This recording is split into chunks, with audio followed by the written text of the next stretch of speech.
রাজধানীর নয়াপল্টনে আজ সমাবেশের ঘোষণা দিয়েছে বাংলাদেশ জাতীয়তাবাদী দল বিএনপি। বুধবার 7 আগস্ট দুপুর 2টায় দলীয় কার্যালয়ের সামনে এ সমাবেশ অনুষ্ঠিত হবে। সমাবেশে প্রধান অতিথির বক্তব্য দেবেন বিএনপির ভারপ্রাপ্ত চেয়ারম্যান তারেক রহমান। বিষয়টি নিশ্চিত করে বিএনপির vice chairman doctor Asaduzzaman Ripon জানান, সমাবেশে বিএনপির মহাসচিব মির্জা ফখরুল ইসলাম আলমগীর সহ জাতীয় নেতৃবৃন্দও বক্তব্য রাখবেন।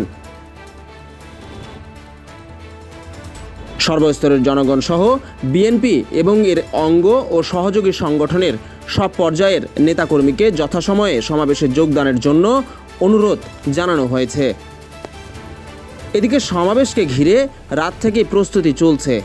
রাত 2:30টার দিকে বিএনপির সহ দপ্তর সম্পাদক তাইফুল ইসলাম টিপু জানান, রাত থেকেই সমাবেশের জন্য মঞ্চ নির্মাণের কাজ শুরু হয়েছে। সকাল থেকেই ঢাকা শহরের বিভিন্ন প্রান্তের নেতাকর্মীরা নয়াপল্টনে উপস্থিত হবেন।